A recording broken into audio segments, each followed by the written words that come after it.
Tibia Studio. Bonjour, bonjour. CPAS, derrière les badges. Je pointe. Une création sonore de Benjamin Riffon. Allô, service informatique. T'as des droits, il faut aller au bon endroit. Qu'est-ce que je fais ici, moi, tu vois? Il fait noir là que je vais reprendre ma voiture dans le garage toute seule, Je suis la première architecte d'intérieur au CPAS, et donc quand je suis arrivée, il n'y avait pas grand-chose. Les institutions. De la galette des rois à l'octroi d'un titre de séjour, des Gilles de Binche à la police, nous y sommes confrontés du berceau à la tombe. Le CPAS de la ville de Bruxelles emploie presque 3000 personnes. C'est un mastodonte, une ruche, une fourmilière, dense, configurée, régulière, codifiée. Chaque individu y occupe une position donnée. Je me cherchais beaucoup, je me posais beaucoup de questions. J'aime bien faire le bien, on va dire ça comme ça. Qu'est-ce que leurs récits disent d'eux, Pourquoi c'est intime les rêves? de leurs valeurs, J'aime bien être en communication avec les gens. de leur métier, mais aussi de l'institution dans laquelle ils travaillent ou de notre société? Moi, j'ai dit, je reste pas, hein. Nous vous laisserons juger. Et je suis toujours là. Je pense que je vais rester ici jusqu'à ce que je m'en laisse. Il a pointé le revolver dans mon visage et il a tiré. Après, c'était soit tu te suicides, soit tu continues.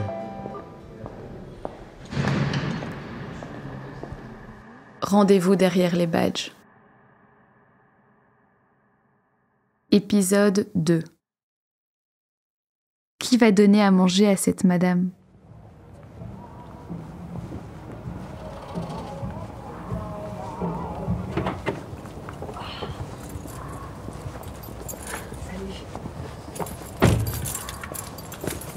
Ah, moi je m'en fous. Tant qu'on peut. On est près de la maison Ezel, la petite église là, à côté. Et nous allons faire un contrôle de nuit. On va voir si les gens font pas dodo, s'ils font leur travail, s'ils sont gentils avec les résidents, si tout va bien. Voilà, on va s'éclater. Au vélo, même à cette heure-ci. Ben oui, ça réveille, pour être honnête. Et donc moi et mon collègue qui devrait arriver d'un moment à l'autre, on va plutôt faire les étages, les aides-soignants et l'infirmier. Et donc voilà, au départ, on vient pour le veilleur de nuit dont le contrat de travail se termine prochainement pour voir si on continue ou pas.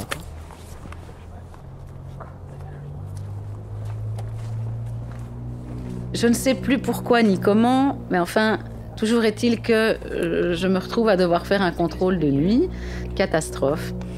À savoir que on tombe sur l'intégralité du personnel qui est planqué dans des endroits de la maison en train de dormir.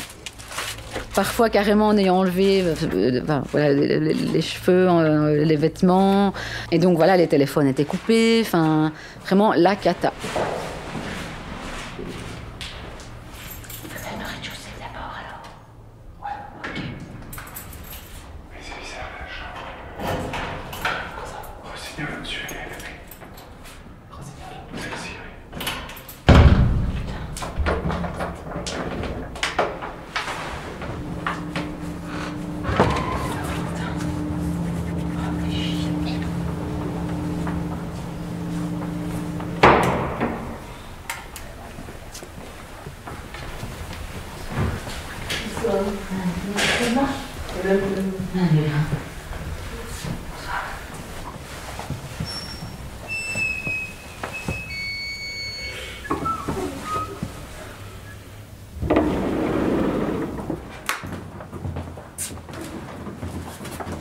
Comme ça, tant mieux ensemble. Ouais. Du moins qu'ils leur ont pas tous donné des Aldos. C'est ça qui m'inquiète. Peut-être le carnaval, ou peut-être la cachaça, tout le monde en a eu, quoi. Oui, cet après-midi, on a... Je sais pas, j'ai pas suivi qui a bu et qui a pas bu. À 15h, il y a de quoi, oui. Ouais. Mais de toute façon, ça devient rare qu'on trouve des grands soucis en contrôle, franchement. Je crois qu'il... Ouais, parce que ça va quand même beaucoup mieux qu'il y a 10 ans.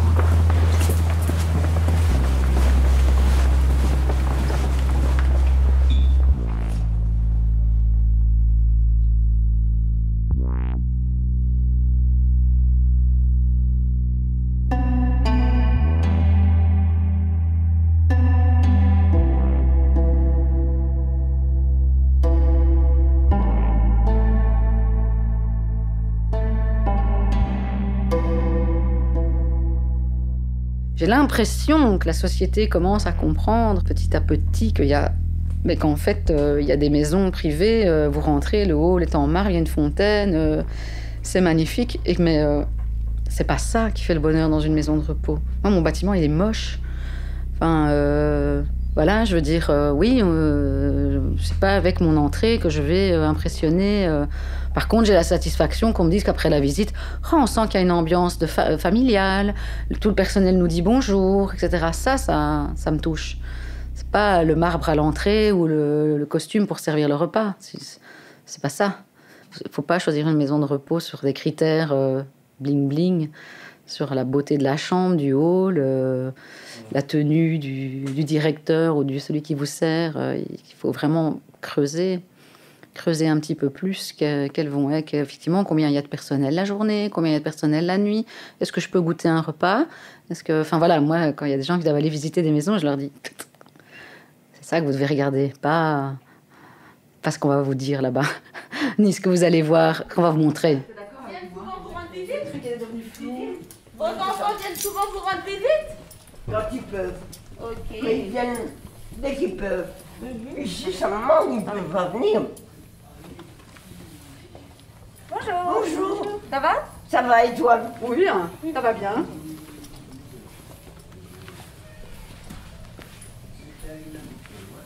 Ça ne va pas toujours autant que ça, même. Je ne dis jamais que je ne vais pas aux gens que je ne connais pas. Mais il faut dire quand vous n'allez pas bien. Oui, mais pas tout le monde. Hein. C'est pas mon genre, ça. Ok, d'accord. Non, je préfère dire que tout va bien. Ah, ok. C'est ici, ma soeur. C'est toujours difficile d'expliquer pourquoi on est attiré par le milieu des personnes âgées, parce que c'est vrai qu'à la base, c'est pas spécialement sexy. Les choses de la vie font que j'ai été dans le journal, d'ailleurs, en 1978 pour ça, parce qu'il y avait 5 générations de femmes dans ma famille. Donc, il y avait moi, et ça allait jusqu'à mon arrière-arrière-grand-mère qui était née au 19e siècle. Et donc, j'ai été élevée, en fait, de facto, par des dames assez âgées. J'ai travaillé dans diverses administrations fédérales jusqu'à peu près l'âge de mes 30 ans et je m'y ennuyais profondément et je n'avais pas de contact direct avec les usagers.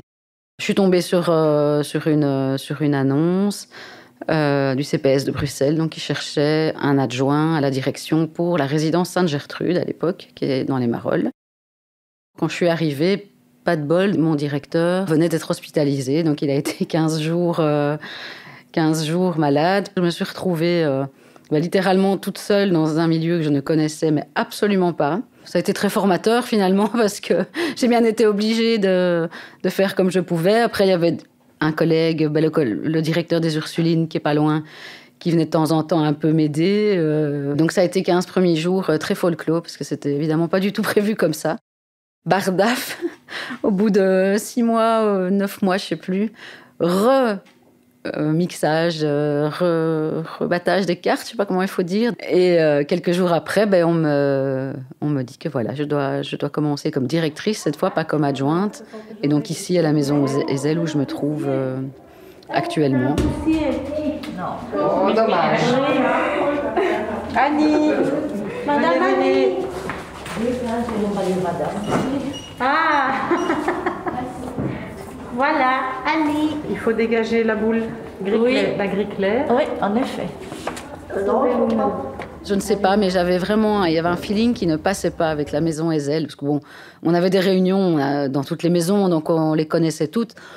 Pourquoi c'est comme ça? Il y a des maisons dans lesquelles on rentre, où on se dit « Oh non, j'aimerais pas travailler ici », et d'autres où on se dit « Oh, ça va ». Celle-ci faisait vraiment partie de celles où, quand je venais, je me disais « Oh non, je voudrais vraiment pas être mutée là, quoi ». Et puis, puis j'ai pas eu le choix. Donc, je suis arrivée en mai 2010 ici. Et c'était vraiment galère de chez galère, parce que toute l'équipe de direction était partie. Donc, il n'y avait pas d'adjoint, pas de coordinatrice des soins. Enfin, il n'y avait rien. Les gens me traitaient comme si j'étais directrice depuis toujours. Et donc, le courrier arrivait, on me demandait de prendre des décisions. De toutes petites choses jusqu'à des grosses choses, c'est un boulot, il faut tout le temps décider. On nous demande de décider pour tout. Jusqu'au goût des chips dans la machine. Enfin bon, c'est parfois caricatural. Et donc, j'ai pas le souvenir de vraiment m'être dit, voilà, la première semaine, je vais faire ci, ça. Enfin, t'es dedans, t'arrives et... Il faut décider vite sur des tas de choses et tu sais que t'as pas encore la connaissance de la maison, des familles, de ton personnel. Donc j'ai dû être très raide, très rigide au début en arrivant ici parce que j'avais pas envie, parce que je me suis dit, oh, purée, je suis sans expérience, j'arrive là, ils vont tous m'entuber, essayer de m'entuber. Parce que ça fait partie du jeu. Il faut savoir que chaque fois qu'on arrive dans un établissement, encore plus comme directeur, des gens s'empressent évidemment de nous demander des rendez-vous, des entretiens pour nous faire remettre en cause en fait des décisions qui ont été prises à juste titre par d'autres, des prédécesseurs. Et donc voilà, on tombe dans le panneau dans les premières expériences, on tombe plus trop dans le panneau au 3e poste. Ce qui était pas facile spécialement à l'époque, c'était que j'étais aussi la seule femme dans le groupe des 5 directeurs, avec un directeur général à l'époque sur lequel je ne m'étendrai pas, mais qui n'était pas forcément des plus modernes. Donc c'était quand même un milieu assez... des réunions des directeurs, etc., c'était quand même très machiste. J'ai quand même senti longtemps dans ma fonction que clairement, c'était plus compliqué pour une femme que pour un homme.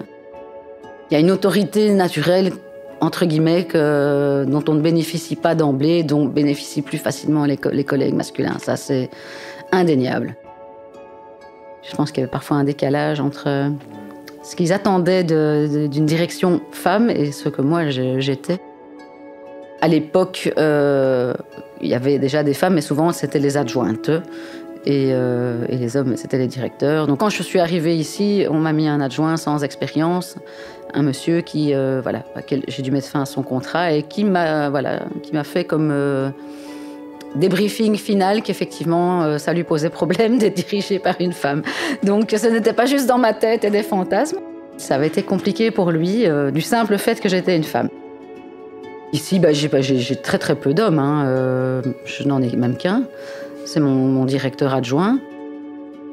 J'aimerais bien effectivement que le soin et le care ne soient pas systématiquement associés aux femmes.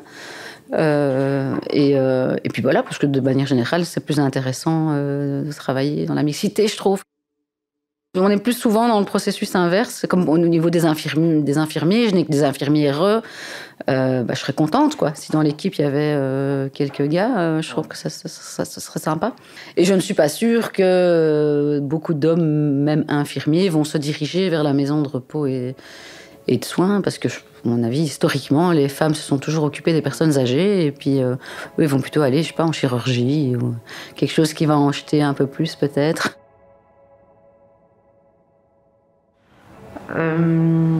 Donc l'idée aujourd'hui, c'est de faire le point. Donc sachant qu'on a effectué un dépistage généralisé aujourd'hui qui se poursuivra demain, de tous les résidents qui n'ont pas encore été dépistés et du personnel. Et donc en fonction de ça, on verra quelle sera l'évolution de la situation. De toute façon, on ne sait pas aller au-delà du stade 3. Mais donc voilà, en gros, la réunion d'aujourd'hui, c'était surtout pour confirmer les décisions qui avaient été prises lundi, parce qu'elles ont dû être prises évidemment vite et sans réunion préalable. Le but aussi pour moi, c'était de faire la situation par rapport à la symptomatologie des résidents, donc comment ils vont. Malheureusement, on n'a que Perruche-Rossignol, donc je ne sais pas trop pour les nouveaux cas positifs, si quelqu'un les nouveaux qui ont été détectés ce week-end, si quelqu'un a des infos, mais... Moi, je suis un peu passée dans des chambres à la maison.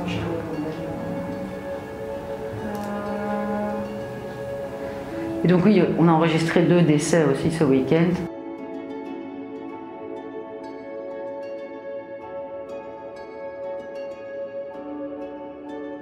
Un truc qui m'a marqué en tout cas, c'était plus au début de ma carrière. On avait décidé de faire le tour des chambres des madames pour leur offrir un petit quelque chose pour la fête des mères.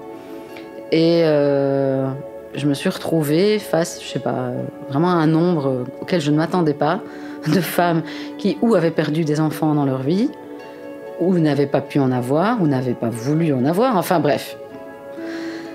Et donc vraiment face à de la souffrance de femmes, voilà quoi, genre... moi j'ai perdu ma fille, elle avait 16 ans, une maman qui pleure, etc. Et nous on est la bonne fête des mères. Enfin, des trucs, je me suis dit, mais plus jamais je ne fais des fêtes, en fait. Enfin, il y a des trucs que je fais plus. Parce que voilà, quoi. Effectivement, là, j'ai eu trop d'émotions, par empathie, hein. Je veux dire, je suis maman aussi. Donc là, il y a des choses comme ça que je n'ai plus faites. Ce qui est très difficile niveau émotif, c'est les vœux de Nouvel An. Donc je m'oblige, ça fait partie de la fonction, mais tout le monde ne le fait pas, chacun a ses modalités pour la nouvelle année dans chaque maison. Mais c'est la seule fois de l'année où je m'oblige à faire le tour de chaque chambre, de chaque résident, avec des pralines, enfin bref. Mais là aussi, quoi, soyons clairs. J'ai ici des gens qui ont 20 ans, qui sont dans le coma comme des légumes. Bonne année et bonne santé, surtout. Enfin, franchement, il y a les journées de vœux, j'en ressors parfois pas très bien en me disant mais quelle absurdité ce que je viens de faire, et en même temps qu'est-ce qu'il faut faire. Pareil pour les anniversaires, hein, on fête les anniversaires, mais moi j'ai déjà plus envie qu'on le fête, j'ai 45 ans, alors faut pas demander, hein. Des gens qui sont dans des états et qui sont dans une tristesse inapaisable pour moi. Je vois pas très bien ce qu'on pourrait faire tellement leur situation est mauvaise. La peur aussi, hein. J'ai quand même eu plusieurs fois la peur, oui. Aussi bien comme responsable de personnel que j'ai déjà reçu des résidents dans mon bureau qui avaient des gros troubles psychiatriques avant qu'ils entrent. J'enlève tout, des familles, enfin des membres de famille psychotiques, alcooliques, etc., agressifs. D'ailleurs, on nous a installé un bouton anti-panique, c'est pas pour rien. Et puis, je vais être honnête, quand je rentre chez moi, on se fait pas que des amis en 12 ans. J'ai eu des pneus crevés, des choses comme ça. Donc, il y a tellement de tout dans le personnel qu'on rencontre, donc j'ai clairement eu des gens qui n'allaient pas toujours bien psychiatriquement dans mon personnel, hein. Et donc on se dit, quand il fait noir, là que je vais reprendre ma voiture dans le garage toute seule, j'ai pas toujours été à mon aise, quoi. Donc parce que voilà, c'est des réalités.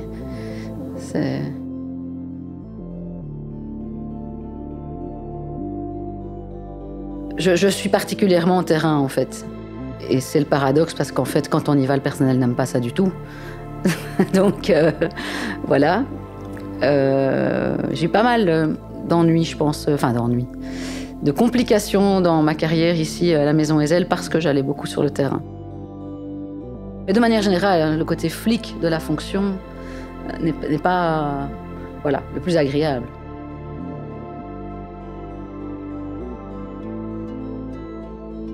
Ce qui est surtout le plus pénible, c'est qu'ils pensent qu'on a un réel pouvoir décisionnel qu'on n'a pas. Voilà. C'est vraiment à chaque fois tout un travail de pédagogie que je dois faire. Non pas que je veuille être déloyale avec mon CPS, mais par exemple les budgets du personnel, je ne décide à peu près de rien, moi, ici. Je gère avec ce qu'on me donne. Concrètement, c'est le département des finances qui va nous dire non, là, il va falloir faire avec moins. On est sous le goût d'une législation, attention, elle est justifiée au départ, hein, mais sur les marchés publics.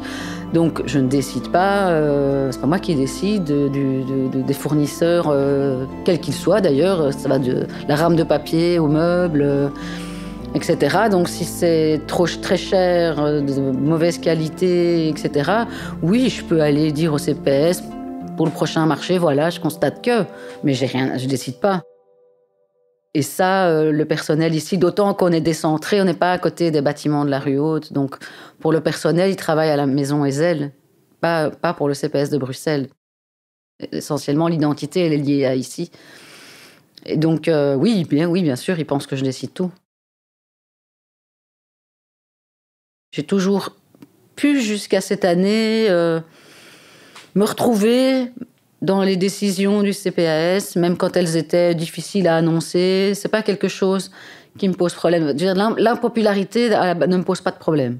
Sinon, c'est compliqué, de toute façon, ce métier. Si on veut être populaire et avoir des potes, faut pas faire ça. Mais là, je dois admettre que c'est plus difficile. C'est plus difficile cette année, avec la crise Covid, d'assumer des décisions qui ont pu être prises ces derniers temps, parce que là, sur le terrain, mon personnel souffre, du coup je souffre, les résidents souffrent, tout le monde souffre. Et donc là, c'est difficile. Mais sinon, à la base, ça ne me pose pas de difficultés. D'ailleurs, c'est valable ici aussi par rapport au staff de direction. Je trouve que la loyauté, c'est vraiment très, très important. Et donc, je leur dis toujours, si vous n'êtes pas d'accord, etc., on en parle dans mon boulot tant que vous voulez. Mais à un moment, on sort du bureau, il y a quelque chose qui a été décidé. Si je dois trancher, je trancherai, on me paye pour ça. Et il n'y a plus qu'un seul discours qui sort de mon bureau. Et donc, j'applique la même chose à la base vis-à-vis de ma hiérarchie, de mon CPS. Je ne vais pas aller en réunion en disant « le CPS a dit ça, moi je ne suis pas d'accord, mais je suis obligée de l'appliquer ». Non, ça non. Au départ, je vais présenter les choses comme étant une décision justifiée du CPS. Je crois que c'est dans ce métier-là, mais dans tous les postes d'encadrement, c'est un peu ce qu'on attend d'un cadre. Hein, c'est qu'il puisse parfois défendre des décisions, même avec lesquelles il n'est pas d'accord. Mais voilà, effectivement, ici, ça devient plus compliqué. Le Covid ne fait que révéler vraiment des manques de moyens, etc., structurels qui étaient là depuis longtemps, avec lesquels on arrivait quand même à s'en sortir, à bricoler, etc. Et voilà, le Covid a révélé beaucoup de choses qui étaient déjà là. Il les a juste intensifiées et fait un peu exploser la cocotte minute.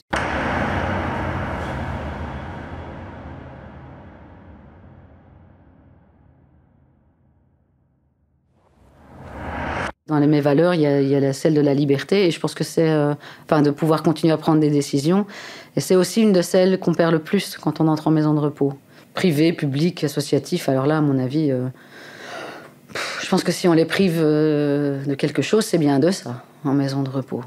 Et ça, c'est un de mes chevals de bataille tout le temps, au travers de plein de petites choses.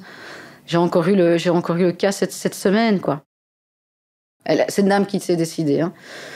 Qui a toute sa tête. C'est encore plus complexe quand c'est pas le cas. On a changé son régime pour passer en sans-sel. Elle va à l'hôpital, c'est le néphrologue, donc le spécialiste des reins, qui décide ça. Hop, elle revient, ici, infirmière en chef, elle envoie à la cuisine bruxelloise, madame passe en sans-sel. Ça fait 2 semaines qu'elle bouffe pas. Tout simplement, son régime sans-sel, elle en veut pas. Et elle s'en cogne éventuellement des conséquences. Mais ça, c'est des choix qu'on peut faire. Moi, je vais chez le médecin, il va me dire, tu fumes pas, tu bois pas, je sors, je fais ce que je veux. Les gens ont le droit de ne pas avoir envie de se soigner. À l'extérieur, on a ce droit-là. Dès qu'on rentre en maison de repos, il faut se battre vraiment pour que les gens gardent leur pouvoir décisionnel sur leur propre existence, en fait. Sur la façon dont ils vont manger, dont ils vont mourir, dont ils vont... Et ça, j'ai des exemples, mais j'en ai foison. Et il faut alors lutter contre tout le monde qui ouvre son parapluie. Les cuisines bruxelloises qui disent « Ah non, hein, si on remet madame avec un régime normal, il me faut une prescription médicale. » Je vais voir le médecin ici. Je dis « Tu veux pas me faire une prescription parce que là, madame, elle est complètement le moral à zéro, ouvre son parapluie. » Oui, mais non, mais c'est un spécialiste de Bruckmann qui a prescrit ça. Moi, je suis généraliste, je peux pas aller... Je dis « Bon, à un moment, quoi ? Qui va à un moment laisser cette dame bouffer ce qu'elle veut ?»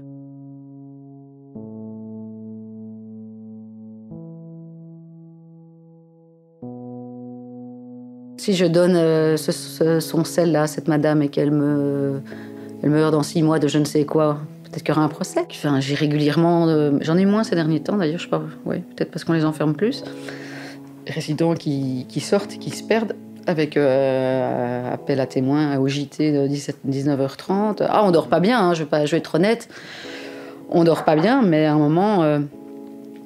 c'est quoi la liberté, quoi? Si je vous attache toute la journée dans votre lit, que je vous empêche de sortir, c'est sûr, vous ne perdrez pas, vous chuterez pas, hein, mais vous vivez plus. Si malheureusement l'escapade de la personne tourne mal, je risque, effectivement. Hein, je pourrais être attaquée en disant non-assistance à personne en danger. Vous connaissiez la vulnérabilité de la personne, vous l'avez quand même laissé sortir. J'espère ne pas avoir à le vivre, mais voilà, ça fait partie des possibles.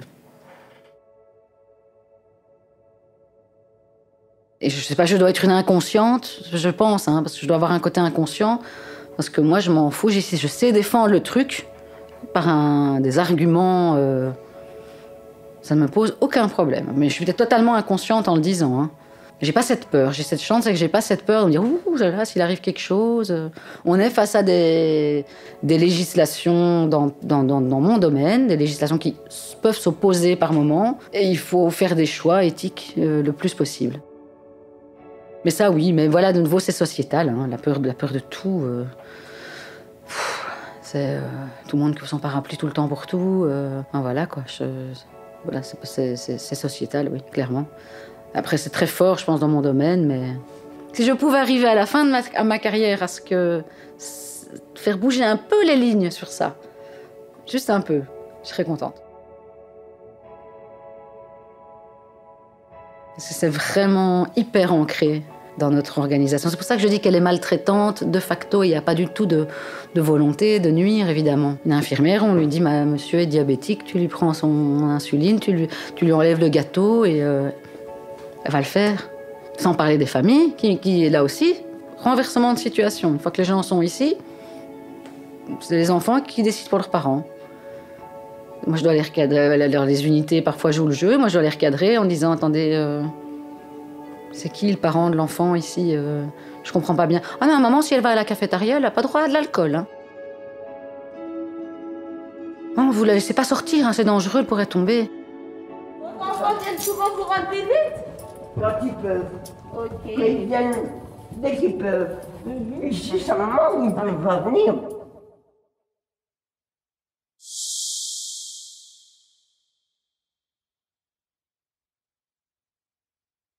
CPS Derrière les badges est une série documentaire transmédia produite par Kimia Studio, à retrouver en ligne et dans le monde réel lors de nos expositions.